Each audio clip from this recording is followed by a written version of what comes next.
wala mu am soxla sa xel dem ci yow loolu responsable di gënu koo diis kon kum nekk ci yow doo tala lekk doo tala nelaw bi nga fi toog ak léegi nag yàggagut ndax ëppagut ñeenti weer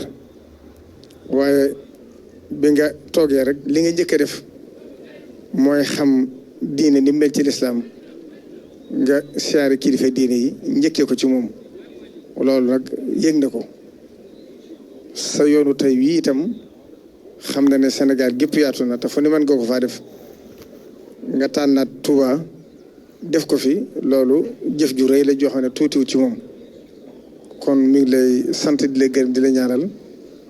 yan bii nga xam ne ci dogalu suñ borom ko teg ci sa loxo yàlla na la ko wooyo falal ba fa nga bëgg a yóbbu réew mi yàlla dimbale ci kattan ba nga yóbbu ko fa ndax réew dafa diis waaye suñu borom nag wa saadahu bastatan fil ilmi wal jismi wallahu yuti mulkahu man yasha kon ku mu ko jox rek dana la ko téeñal kon mi ngi lay ñaaral bu baax di rafetlu it ñëbbatu garab lii ndax garab dafa am ceeslaay lu dëgër ci lislaam rasulullahi sallallahu alayhi wa sallam wax ci lu bari ci njariñul garab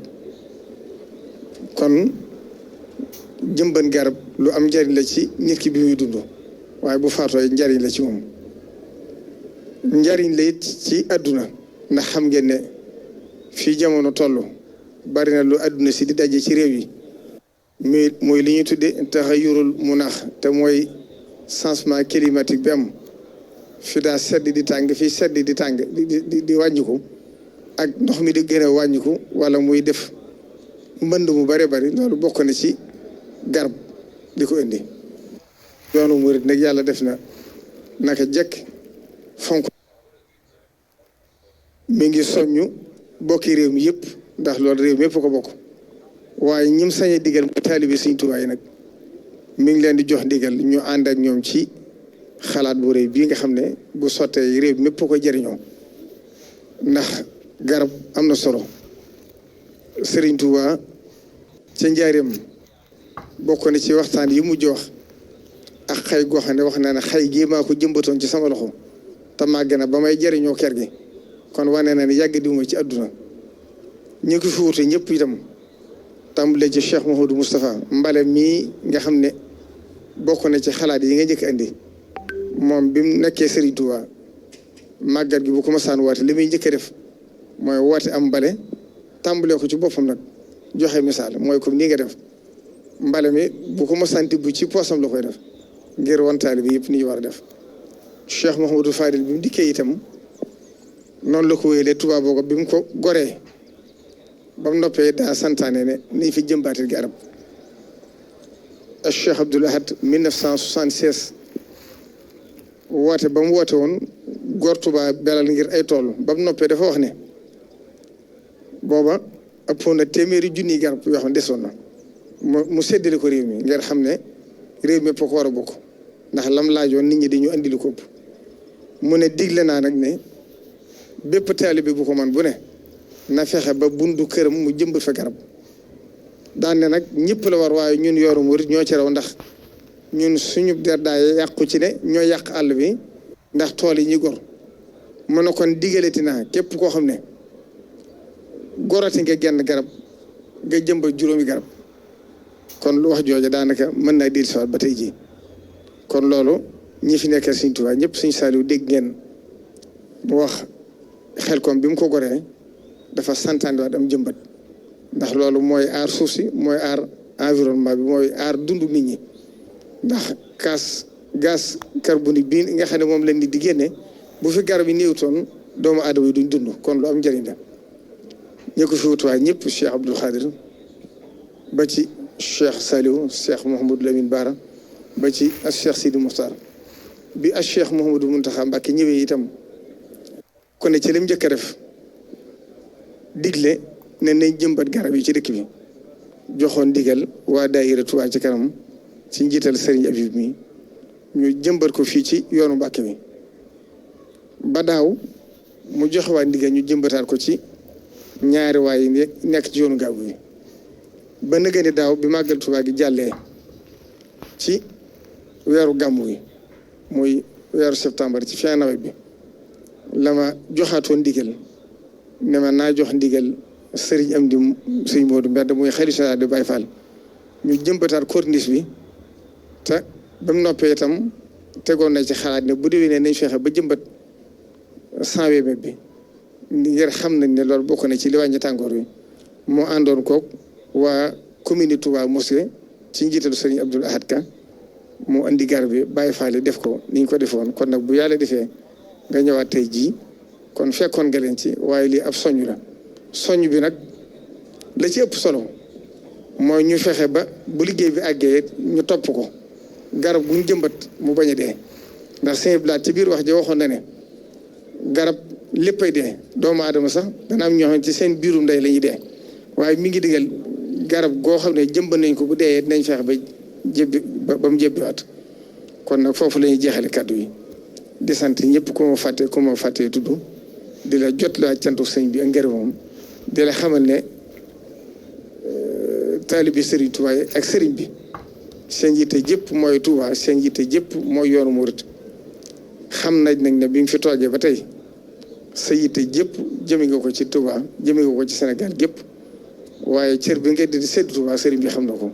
kon loolu cant ak ngërëm ak ñaanal la ndam ci li ci sa kanam rek lay def wasalaamaaleykum wa rahmatullahi taala wa barakatuh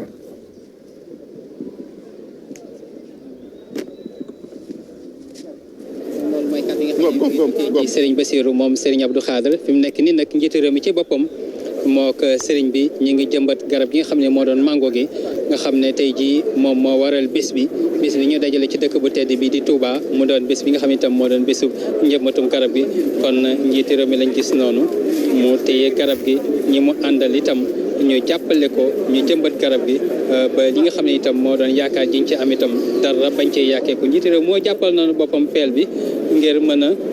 liggéey bi nga xam ne itam liggéey bu ñuy def la saa suñuy jëmbat garab di jël itam suuf sañ ca gase di ko ca delloo ca kan ma nga xam ne itam moom la ñu gas fefee ngir mën caa jëmbat garab gi kon nag peel baa ngi noonu garab gaa ngi noonu kan maa ngi noonu nañu koy itam suulee ngi noonu ngir lépp loo xam ne itam moo doon la koy màndargaal rek mu doon lu ñuy wattu di ko sàmm di ko roose ak itam di ko toppatoo ba lii nga xam ne itam moo doon yaakaar jiñ ci am dara bañ cee yàkkeeku garab gi nag moom xam naa ne garabu kilifa lay doon ndax kilifa yi nga xam itam ñoo ko téye ci seen itam loxo yu tedd yi daal di itam barkeelu ci liggéey bi am itam ñaan goo xam ne nag da cee jiitu ñaan googu ngir mën a lépp loo xam ne ni itam moo doon la koy barkeelal la koy dundal la koy suuxat mu bañ a doon ndox mi rek bañ a doon suuf sax waaye ñaan gi nga xam itam suñu borom moo ñuy sàkk itam ngir ñu koy ñaan ndax moom moo sàkk ku koy ñaan itam bëgg kuy torox la itam di xam ne garab gi ñu jëmbatee ji bu jébbee bu saxee bu itam naatee suñu borom la bu itam amee meññeent suñu borom la bu amee ker suñu borom la buñ ci keppaaroo suñu borom la ñi nga xam ne itam ñoo doon jaam ñi ko def nag wàkkil suñu borom rek ngir xam ne suñu borom moo bind garab gi bind jaam ñi te itam muy borom garab gi di borom jaam ñi di borom dundee fi di borom itam lépp loo xam ne itam moom la sàkk kon nag bu ñu sàkkee sàkk garab gi te itam mënuñoo dem te ànduñoo garab gi te garab gi itam mënut a dem te àndul ak ñun kon loolu moo waral itam ñu mën a gën a mën a sàmm garab gi rek gën koo mën a suuxat gën ko itam mën a daanaka dara jaal ñi nga xam ne noonu la ko suñu borom fonkee naam doomu aadama la gën a fonk waaye nag lim bind itam bari na te bokk na ci garab te ku xam garab itam na muy jariñe doomu aadama ak itam la koy jar doomu aadama war a mën a sàmme war koo mën a wattoo ndax la mu doon bindee ko suñu borom kon loolu ku ci am jàngat boobu rek di nga gën a bàyyi xel ci garab gi nag mi ngi noonu daanaka jëmbët nañu ko teg nañ ko fi ñu ko war a teg ñaan nañ ci am nañ ci yaakaar yàlla bu yaakaar jooju yàkkeeku dégg nañ itam kàddu yi nga xam ne moo tukkee ci Serigne Bassirou moom Serigne Abdoul Khadre fàttali ne Serigne bu mag bi fonk woon garab fàttali itam ne Serigne Mamadou Moustapha mi nga xam ne moo fu njëkk a toogaay Serigne bi fonke woon garab fàttali itam ne Serigne Abdoul Ahad itam ñaan suñu borom yokk ay leeram fonke woon garab waaye fàttali itam li nga xam ne nii moom moo doon suñu borom mi sàkk jaam yi sàkk garab yi te garab doon ab jaamam itam di ko jëmbat noonee mu fonke garab ak nañ ko war a mën a warmaale nañ ko war a mën a itam joxe cër bi nga xam ne moom la ko suñu borom jox ndax loolu yëpp dafay bokk ci gën a xam itam te yow suñu borom gën a itam bàyyi xel li nga xam ne ni moo doon sañ-sañu suñu borom garab gi nag ñu ngi koy daanaka indil tableau bi nga xam ne mooy mandargaal ne nii la ñu ko jëmbatee mu nekk lañ ca bind turu garab gi mu doon mango gi ñu ca bind ko ci wàllu tubaab wax itam njaboot ga mu bokk mu doon famille am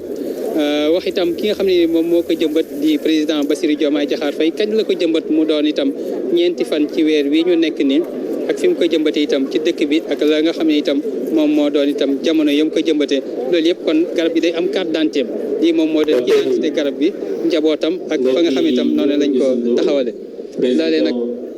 ci agenda njiitu réew mi ak itam ci chronologie événement yi fi war a am nañu war a toftale loole gannaaw ba ñu ñaanee gannaaw kàdduk porte-parole bi ñu jëmbat garab gi itam incha allah nes tuuti dina am kàddu yoo xam ne nii dina tukkee ci njiitu réew mi moom président Bassirou Diomaye Diakhar Faye ci li nga xam ne itam moom moo doon étude ji ak tolluwaay ak taxawaay bi loolu nes tuuti lay doon incha allah kenn fi nag ñoom garab gaa ngi noonu kilifa yaa ngi noonu kàddu gaa ngi noonu nes tuuti rek ni ko kii fii nga xam ne moom la sëriñ bi yebal moo doon itam sëriñ Bassirou moom sëriñ Abdou Khadre ki nga xam ne moo doon njiitu réew mi di président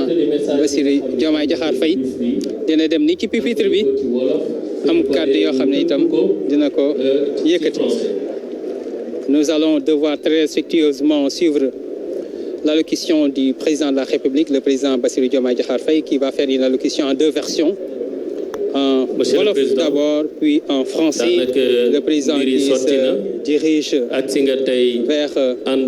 le pupitre pour délivrer son message, un message qui est tant attendu. Le ministre de l'Environnement, le président de la République. Donc, nous allons très respectueusement l'écouter. Donc, monsieur le président, merci. Salam alaikum wa rahmatullah. Di njëkkee kaddu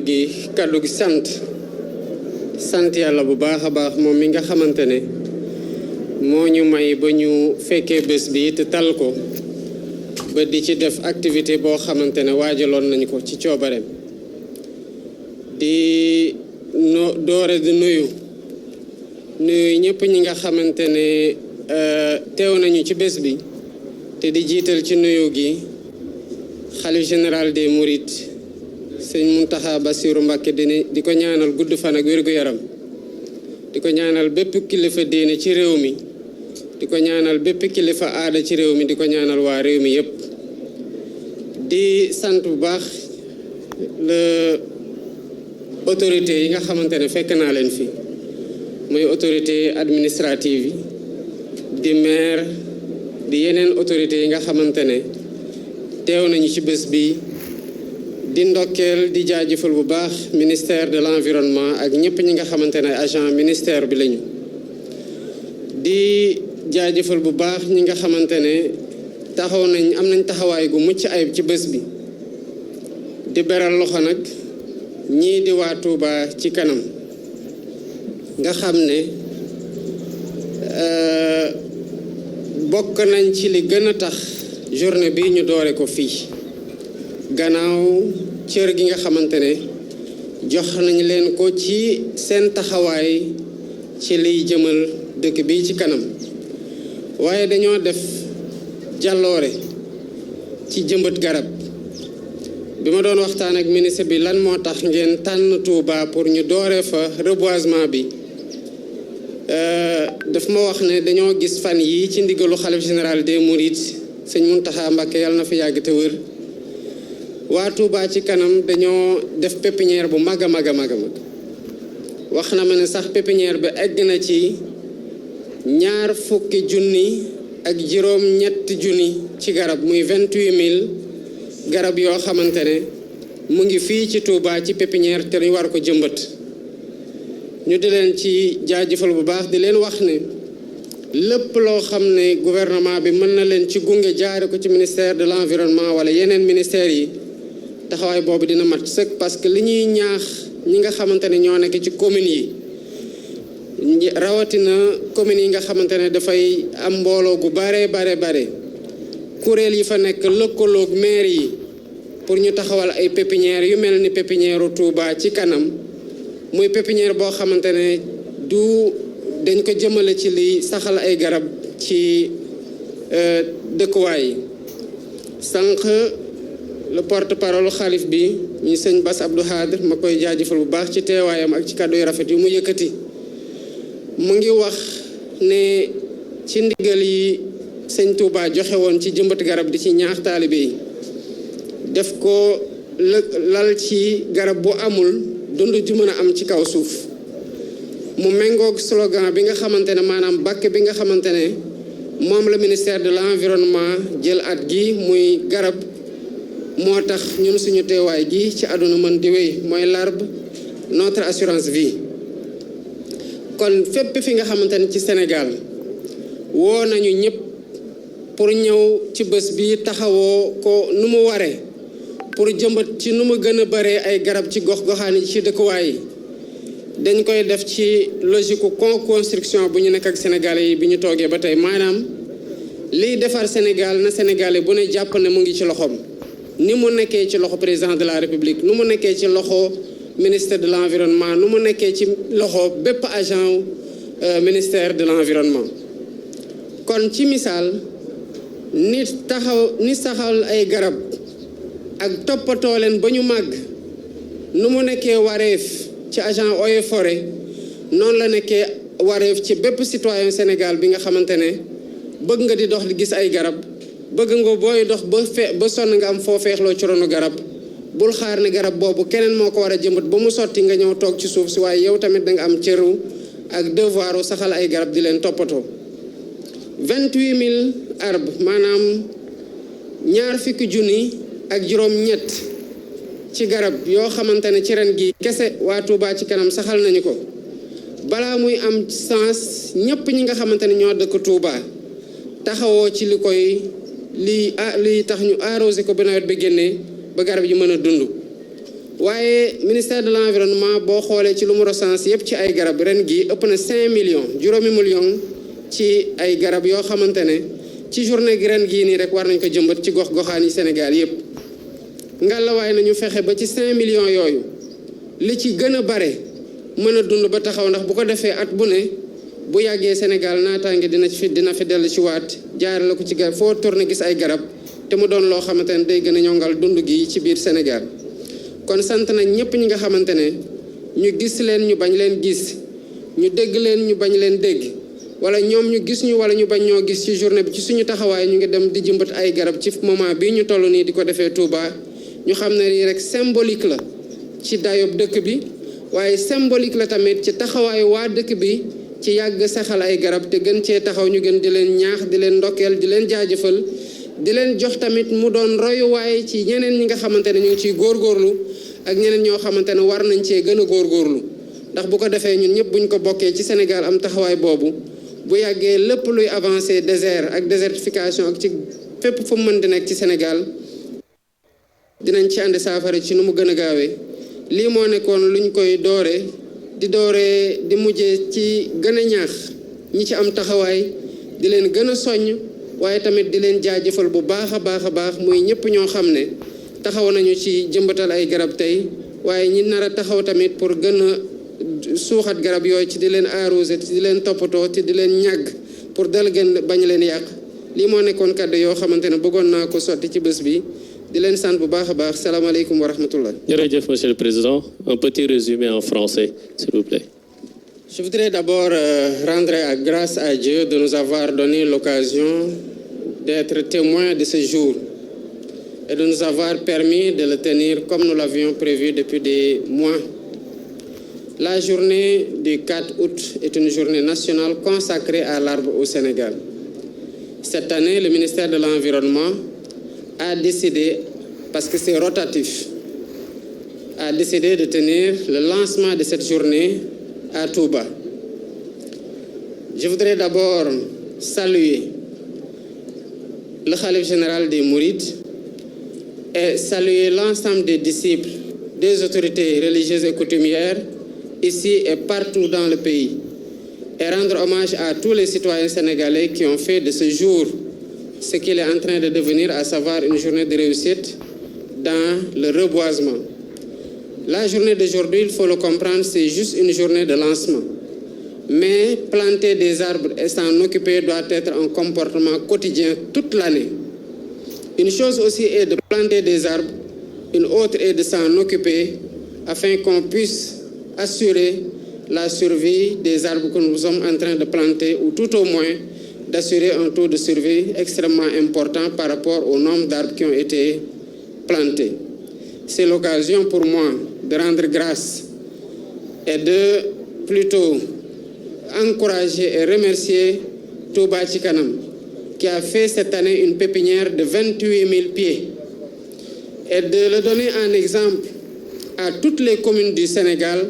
à toutes les associations au sein de ces communes, qu'ils comprennent que reverdir le Sénégal doit être entre les mains de chacun. Il est de la responsabilité de tout citoyen de contribuer, comme nous sommes en train de faire dans une logique de co-construction, à ce qui va reverdir le Sénégal. Il s'agit de planter des arbres toute l'année, mais il s'agit surtout de s'occuper des arbres qui sont plantés pour que le taux de survie maximal puisse être assuré. Cette année, ça se passe ici. D'autres années, ça va se passer ailleurs. Mais c'est juste une journée de lancement que les citoyens doivent perpétuer chaque jour dans l'année, tant dans le reboisement que dans l'entretien des arbres qui ont été plantés. Et me réjouir de ce que la journée connaît un engouement certain partout au Sénégal. Féliciter le ministre de l'Environnement et de la Transition écologique et l'ensemble des agents du ministère pour leur dévouement à cette journée et l'ensemble des citoyens au Sénégal, partout où ils soient, qui sont en train de célébrer cette journée et d'en faire une journée qui sera davantage ancrée au-delà du calendrier républicain, mais dans les habitudes et dans la nette compréhension qu'il nous faut des arbres pour notre assurance vie, comme l'a rappelé le porte-parole du Khalif, Seigne Bass Abdou Khadre, mais aussi comme l'a retenu le ministère de l'Environnement comme slogan cette année, à savoir l'arbre, notre assurance vie. Merci beaucoup pour votre présence et merci pour l'engagement de tout le monde partout au Sénégal pour faire de cette journée une journée de franc succès. Merci beaucoup. Voilà, nous venons donc de suivre l'adresse du président de la République, le président Bassirou Diomaye Diakhar Faye, qui a présidé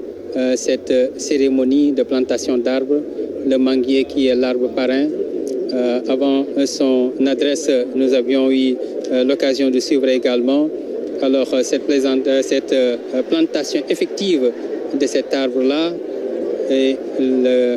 message du porte-parole du Khalif général des Mourides, Serigne Bassirou Ibn Serigne Abdou Khadre Mbacké.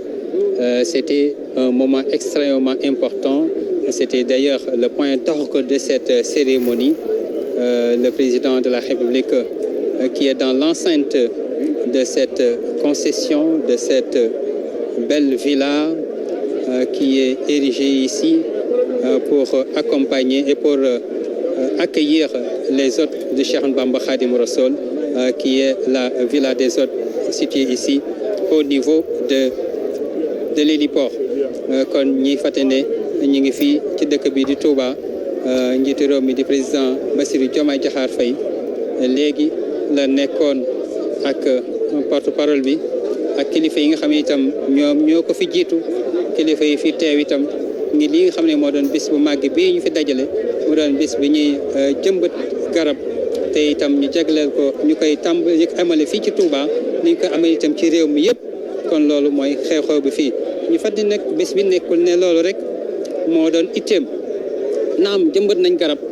naam suuxat nañ garab naam ñaan nañ ngir garab googu itam dund ba law ba am keppaar am ker am itam ay doom yi mën di màcc di ko jëfandikoo ko xewloo waaye bés bi itam dañu ko seexale ak li nga xam ne itam moo doon bésub tonni mbalit mi bésub bale dëkk bi bésub itam waajal ganu Serigne Touba yi kon loolu dafay doon loo xam ne nii bu ñu ko gisee mu doon loo xam itam lu ñuy baaxoo di def la day am solo lool itam ngir ñu màndargaal ko ngir itam ñu taawil ko ba ñëpp xam ne lii nga xam ne ni moo doon bés bi kat dayoo bi mu am ñi ngi jéem a def suñ kéem kàttan ngir dara bañ cee sooxe te nañu war a mën a gunge bis boobu ak itam nañ ko war a mën a jottalee askan wi ba lépp luñ ci war a xam itam ñu xam ko kon dëkk bu tedd bi di Touba moom moo doon bis bi am tam bis bi ñu jagleel lépp lu jëm ci wàllu garab ñi kon yi fàtte ne itam mi ngi amee ci dëkk bu tedd bi di Touba léegi nag ndeysaan mbooloo mi fi ñu nekkoon nii ci tribune bi ñu leen di gisee nii ñu ngi wommatu itam di dem ci yeneen barab ndax njiitu réew mi ngi fii ci biir makkaan mu màgg mi nga xam ne nii moo doon makkaan mi ñu fi liggéey ngir teeru ak itam di dalal ganu sëriñ bi ne suuti nag dina génn ndax gis nañ cortège bi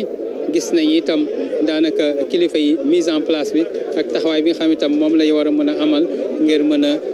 ànd ak njiitu réew mi mu dem itam siyaare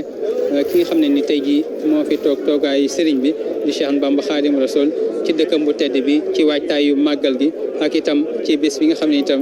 moo doon bés bi ñuy jagleel lépp lu jëm ci wàllu set ak setal ñu fal nag RTS ni mu koy baaxoo di defee bërki démb ba tey ñu ngi fi ne suuti itam bu benn waxtu jotee dinañu ñëw ak Cheikh Bamba Gueye ci xabaaru tubaab yi buñ ci taftalee itam fanweeri minute dina ñëw ak yéen ci xabaaru wolof yi ak soxna Rama Boy bu juróom-ñaari waxtu jotee itam soxna Rama Boy dina dellusiwaat ak yéen ci xabaaru wolof yi bu juróom-ñetti waxtu itam di 20 heures jotee fii ci Touba itam xabaaru tubaab yi dina ñëw ci am ànd ak Cheikh Bamba Gueye ci li fiy tukkee bu juróom-ñeenti waxtu jotee fii nga xam ne itam ba tey moo di ci Touba am na débat bi maanaam waxtaan wu mag boo xam ne dañ ko fiy amal jagleel ko lépp lu jëm itam ci wàll wi nga xam ne moo doon wàllu mbënn mi ak lu jëm itam ci wàllu wàll wi wàllu waame wi ak wàllu itam xayal dëkk bi ak xool itam ndox yi nga xam ne nii dañoo dox ndox yoo xam ne itam dañoo desee xay nan lañ leen di mën a xayale loolee nag kilifa yi ci seen xam-xam màcc dinañ ànd ak ñoom ci liggéey bi ngir ñu mën ñu cee gunge mën ñu cee ànd ak ñun ba lépp loo xam ne nii daal moo doon taxawaay bi ci RTS amal te boobu ba tey itam ñu ànd ci ak suñuy ñoñ moo xam caméraman moo xam preneur de son moo xam réalisateur moo xam ñu yor oto yi ak ñi nga xam itam ñoo nekk ci yeneen ñi nga xam itam dañoo nekk ci régie bi te kenn mënut a dem te demuñu ñooñu ñi nga xam itam ñoo ñuy jàppale ci liggéey bi ci fànn yëpp kenn mënut a lim ñëpp waaye nag xam nañ ñi nga xam itam ñoom lañ yebal mu doon lim bu takku macha allah loolee la ko waral itam moo di solo si ñuy jox rek bis bi ak solo suñu jox ba dayo bi ñu jox dëkk bi ak dayo bi nga xam itam moom lañu xàmmee xel itam waar wi ñu daanaka daggal te ñu war koo béy ba mu seet wecc itam ànd ci ak suñu kilifa di directeur général nga xam itam gis nañ ko léegi ci engagement yi nga xam ne RTS jël na ko àndoon nañ fi seeti xalifa bi àndoon nañ fi itam gisee ak ñi nga xam ne itam ñoo yor lépp lu jëm ci wàllu organisation màggal gi ngir itam yéen a jiñ ci am yéen a joojee daal lépp suñu borom dimbali ñu bañ matale ko ndax moo doon suñu bëgg moo doon bëgg kilifa yi moo doon bëgg itam ñi nga xam ne itam ñoom lañu àndal ci liggéey bu mag bi nga xam ne itam moo doon waajtaayu màggalu Touba kon xam naa ne d'un moment à l'autre le chef de l'État va faire mouvement vers la résidence du khalife général des Mourides pour une visite de courtoisie parce que c'est la tradition quand on vient ici dans la ville sainte de Touba, il est tout à fait indiqué d'aller rendre très symboliquement et très officiellement et très respectueusement une visite de courtoisie auprès du khalife et recueillir ses prières, recueillir également ses sages conseils qu'il a l'habitude de prodiguer à cette hôte de marque. Et le chef de l'État en est un. Et le chef de l'État donc va certainement bénéficier de ces sages conseils et également de ces prières que va très généreusement formuler le khalife général des Mourides, Serigne Mountakha Mom Serigne Bassirou Mbacké, qui est le porte-parole, qui est donc le khalife général des Mourides. Nous avons tout à l'heure vu le porte-parole qui a délivré également un message ô combien important, un message qui est largement revenu sur l'importance sans commune mesure que Cheikh Ahmadou Bamba Khadim Rassoul, le fondateur de la Mouridiya, avait donc réservé et avait également donné à l'arbre parrain et également ses fils en la personne de Serigne Mamadou Moustapha, mais aussi et surtout Serigne Abdoul Ahad. Ils avaient tous les deux marché sur les traces du Cheikh en donnant une importance capitale alors à l'arbre. On me signale que du côté de Dakar, René Léon Fonseca souhaiterait donc prendre le relais pour préparer certainement l'édition qui vient. C'est ce qu'on me signale, Chabam Bougaï, c'est bien exactement ça. René Léon Fonseca, si vous nous suivez, vous demandez l'antenne, je vous la donne.